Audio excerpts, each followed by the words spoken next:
We are now 3 episodes into Survivor Season 48, and the drama is not stopping anytime soon, so let's get into it. Okay, so I have to admit, I was a little bit nervous because when I started this episode, I was like, oh, we're doing what we did in episode 2. We're going to focus a lot on camp life. And I was like, I swear to the Survivor heavens, if we spend 40 minutes on camp life, I'm going to be mad. I mean, I still feel like we had a good chunk of camp life, but it wasn't dry camp Well, life. what I was going to say is, I think that the drama and the purpose of camp life delivered in this episode. Yes, absolutely. First of all, it wasn't 40 minutes. It was more like 20 to 30. And there was a lot of really key takeaways here. Yeah. So the biggest thing that I think was kind of a shock to a lot of people was, you know, in the Orange Tribe, they're kind of talking about like their lives back home and what life looks like for them. And they kind of start talking to David, and David like has this very vulnerable moment where he's like, yeah, I actually live in a trailer in my dad's front yard. And they're like, oh, like, does your dad have a lot of land? You know, is this like a big, and he's like, nope, just a normal house, and I'm parked in the driveway. And everyone's like, what in the world? And he just talks about kind of like those financial issues maybe that are not talked about that come with the career that he's chosen, which if you've been watching the show, you know that David is a stuntman. But what was interesting is this added piece where David is in his kind of upper 30s, if you will, and he's got this long-term girlfriend who's in her younger 30s, and he's like, you know, I desire to have a family, but I can't give her that right now with my current situation and my finances. Well, and he makes the remark, now whether this is true or he was speculating, I don't know, but he's like, if I don't win, she's gonna break up with me. And I'm like, if that's true, I mean, maybe she's not the one for you anyways if she's gonna break up with you over money. And I forget her name, but another girl on the tribe said that to him as well. But what I think is fascinating about this show is that I don't know David and his girlfriend, obviously, on a personal level, but I would guess that his girlfriend does not feel that way. But what I will say is that I think on this show, when you're put out on an island where you are essentially kept away from the real world, right? And you don't have any access to anything on your phone, I think that a lot of your insecurities come out. And I think for him, that's an insecurity that he's putting on front row display for everyone to see. Well, you're in your head a lot more because what else do you have to do throughout the day for the most part, you know? It's a lot, I get it. And what was interesting too is, I was telling Charlie this earlier, but he kind of sort of addressed this on Twitter after the show aired, which I thought was interesting, by saying that, like, you know, he's not just this stagnant guy who's doing nothing to fix the situation. He actually went to get his commercial pilot license, and he passed the test and got something else that he needed, but he was saying that finding a job with that was really difficult. And that was, he's like, I'm trying to better my life. I'm trying to make more money. And that's like, that was, I think, a very relatable thing too that a lot of people are experiencing right absolutely, now. So I just love like getting that very little insight and then learning more of the backstory on that with these contestants. Well, it's like we say each week, it adds that humanity to it, more connection that you can relate to. Yes, exactly. So then the other kind of spicy piece of the camp life, which we've been talking about every week and it's not stopping anytime soon, is this Sai versus Mary saga. So in this episode, we kind of see this idol hunt where the idol's back into play. It's at camp because Sai had used it at the previous tribal council. And these girls, what are your thoughts on this whole thing? I mean, okay, Sai and Mary are two very crazy players. Yeah. I appreciate it though. Yeah. Great TV. Yeah. You've got Sai literally connected to Mary's head. Like if Mary's looking for the idol, she's not gonna find it because I'm gonna be right there to make sure she, you know, can't sneak it. And I appreciate that they both appreciate each other's game. Yeah. They even acknowledged it. They're like, yeah, I appreciate your game. I appreciate your game. You know, you're really doing it. I loved it though. Yeah, I was gonna say that too. There is that interesting layer that I don't want to say we've never seen, but we haven't seen in a while. I feel like where there was this respect value to it, which is really interesting. Now, another thing I saw on social, and here's why, listen, say what we will about social media, but here's why I love getting so invested in these shows and having the social media component, is that there are people crazier than me that do so much digging that they just bring it up for me. So there was a TikTok I saw that there was a behind the scenes clip, I think, released, and then also Mary addressed this like on her personal Instagram or something along those lines. But when they were doing this idol hunt, Mary wanted to keep messing with Sai, so she had taken a leaf and rolled it up to make it look like one of those papers you get when you find a clue, put it in her pocket. Now, as we know, searching through someone's bag because you're suspicious they have an idol is a very common Survivor thing. I feel like Survivor 101, if you're gonna go on the show, you either don't leave your bag or you don't leave what you don't want people to find in your bag because people are gonna go through your bag. But Sai kind of did something that I guess is maybe, don't want to say it's never happened, but we've not really seen before, which was she sees what she believes to be this idol in her pocket, and Sai just reaches in Mary's pocket and takes us out and then finds it a leaf. And I'm like, that is cuckoo for Cocoa Puffs. Insane. Because that's just a whole added layer that we've never seen on the show. And I'm like, well, and say what you want about Mary. She's smart. This episode proved she is strategic and smart, and she knows how to get into Sai's head. Yes, and we'll get to that too. But okay, so then we move into this episode's immunity challenge, which I love this. We've seen them do this a lot, especially in the new era, but this may be an old Survivor thing as well. But this kind of blindfold challenge, if you will, where they're all kind of connected and they have their what's it called? Their buffs. Their buffs, yes, as kind of blindfolds around their face. So explain to me how this challenge worked, though. I liked this challenge. I did too. So they started. One person was up on the balcony, we'll call it. They had to shout out the perch. Yes, the perch. They shouted out instructions to two of them. The other two were chained together, blindfolded, like you said, and then another one was not connected to the other two. And they had to go through this. I wouldn't call it fully an obstacle course, but kind of an obstacle course, and get 3 keys spread out throughout there. I will say, Joe took off like a madman diagonally and went straight for it. I was impressed by that. But then after they get their keys, the leader has to follow them back down to unlock, what was it again, puzzle? Yeah, I think so. A puzzle of some, it was one of those, can't remember what they're called, but they have one missing piece. You have to rearrange them. Yeah. I can't think of what those are called. We'll call it a shuffle puzzle. I don't know. Yeah, shuffle puzzle. Yeah. And then one person does that while the scene player directs them, which is very interesting to watch. Yeah, it is interesting. And what I love about this too is when you see who they perceived to be that has like the power on the tribe. Everyone wants to be a leader. Right. So that always comes out. And then also I think just like shows you a deeper kind of different side about tribe dynamics in games like this. Like, for example, you were talking to me about how like Sai does not know how to take directions, which shocker.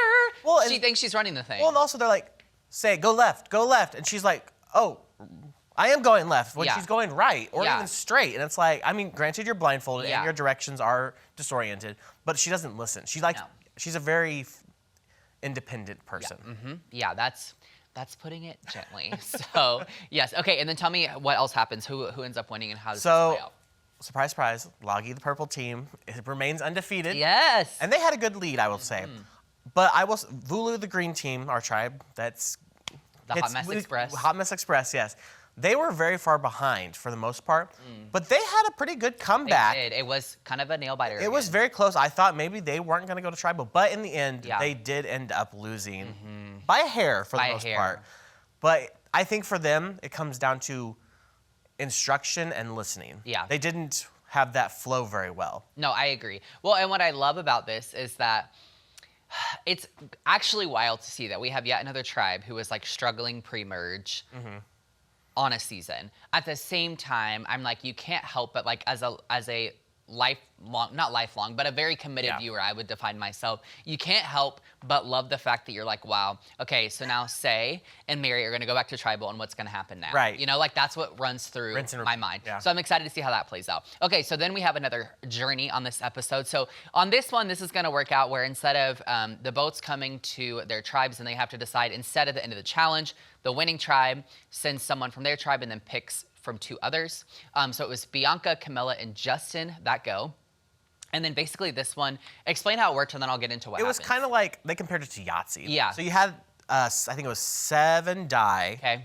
And you had to roll. There was either like a roll again one, a skull, or flames. Yeah. And whatever, if you had, it's whatever you got to 4 of first, of the skull or the flames. If you got all 4 flames, you got an advantage. Skulls, you lost your vote. And you didn't get an option like you can back out like some journeys do. So it ended up being bad for 2 of the 3 because Justin and Bianca both get no votes. Yeah. But then Camilla earns an extra vote. Yeah, which I thought was interesting because 2 things. One, there's not all these, like, I feel like it's either like they get no vote or an extra vote, or it's like each individual gets a different kind of advantage, if you will. Yeah. So I like that it was like all similar on this one. Secondly, it's interesting because obviously Justin's tribe is going to tribal council for the 3rd time in a row. They're the only tribe that's been. And so I'm like, this no vote's going to be interesting. Right. Well, here's what's even more interesting. Okay. It's that when they all go back to camp, before tribal council, Justin really plays on this fact that like he is not mentioning that he has lost his vote. So what's interesting is there's only 4 people. Yeah.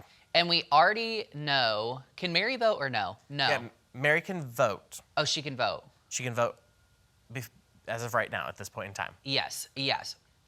And so that's what's interesting. Like, it's just so fascinating. Well, like you said, Justin doesn't tell the tribe. Yeah. And then the whole time after they got back from the Unity Challenge, Mary's playing her strategic game of playing it cool and calm, collected, pretending she has an idol, and she is getting into Sai's head. Yeah. And Cedric's like, she doesn't have anything. She doesn't have anything. Yeah. And Sai's like, I think she has something. Yeah. I think she has something. But like, kudos to Mary, but because to have that strategic mindset to mentally fool another player, or at least lead them on to think that you have this, is crazy. And just speaks leaps and bounds to how she is as a player, because we don't see that a lot on seasons like this. So it's really fascinating. Okay, so we have to get into this tribal council, guys. This is genuinely, possibly, the craziest tribal council that we've seen in the new era of Survivor. We're 8 seasons into this new era. Okay, so here's what happens.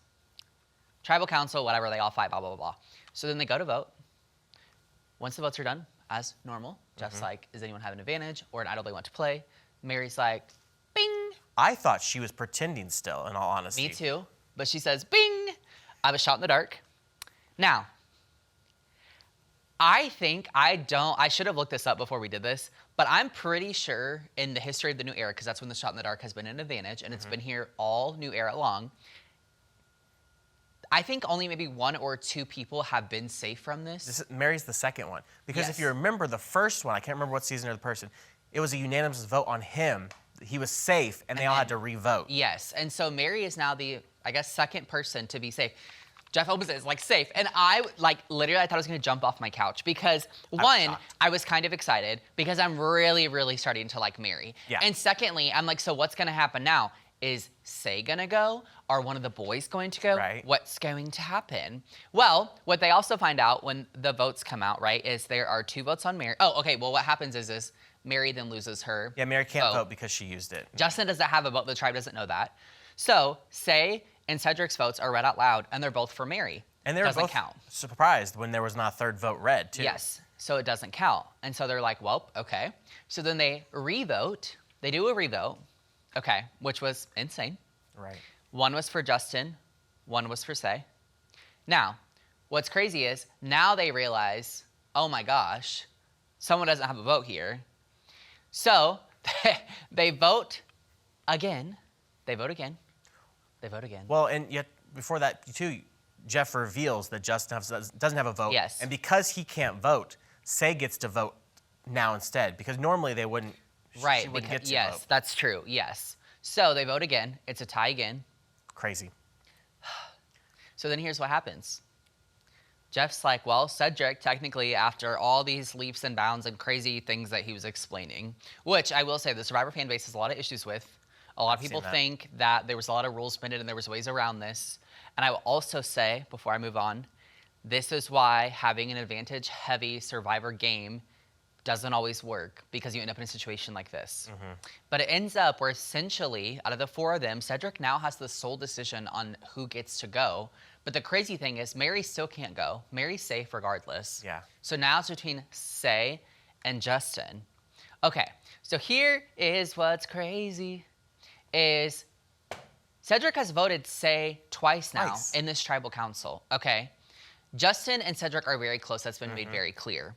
So Say is like begging for her life. Like she is like defending herself, which kudos to her. She's nuts, but she did it and whatever. So then Cedric's like, okay, if I do this, I have one stipulation. Say's like, anything. You and Mary must start getting along. And Mary's like, sure. My 2 thoughts. 1, Mary could have easily been like, no. Yeah. And then bye, Say. Yep. 2, Justin didn't fight at all to stay. No. He was like, whatever is best for your game. Yeah. Which I think also speaks to who Justin is as a player. Yeah. So I don't know. I will say something about Justin in a second. But okay, anyway. So basically, Say is able to talk her way into this. Cedric ends up voting Justin out. So Justin goes home, which was crazy. Also, Cedric's now voted for every member of his tribe, which is crazy. Yeah. I saw in some post-interview things, or post-press things, if you will, on Twitter, that Justin actually was supposed to be on a different season and did not pass the medical check. and found out because of the medical check for Survivor that he had this heart condition. Oh my gosh. So he had to go and get that fixed and then came back and did this season. Wow. So that was interesting. That's crazy. And I kind of wish they would have talked about that a little more, to be honest, but they never did. So that was a crazy tribal council. They also teased this in the promo for the next episode, but we are doing a tribe swap, which will be really interesting. I will say, you were asking me earlier, like, does this feel early? Does this feel too soon? What's happening? The thing is, I think this is what's tricky about the shortened version of Survivor. So since Survivor season 41, we've been doing these 26 days instead of 39 days. From the beginning of Survivor up until season 40, it was always 39 days that they were on the island. I think this is the tricky part about them shortening it, because we're only on like day 6 or 7 and we're doing a tribe swap. So I think that's why it feels weird.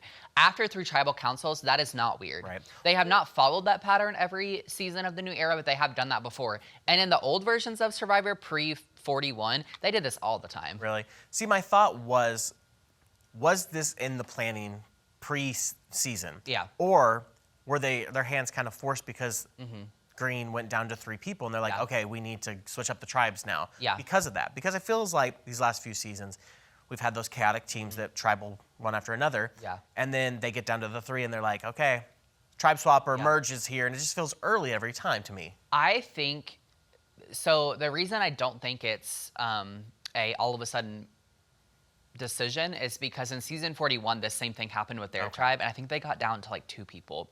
Okay. So if the Survivor producers want it to happen, they'll let the tribe keep suffering. And I also think, I'd be curious, I haven't listened to the official Survivor podcast with Jeff this season, but I should.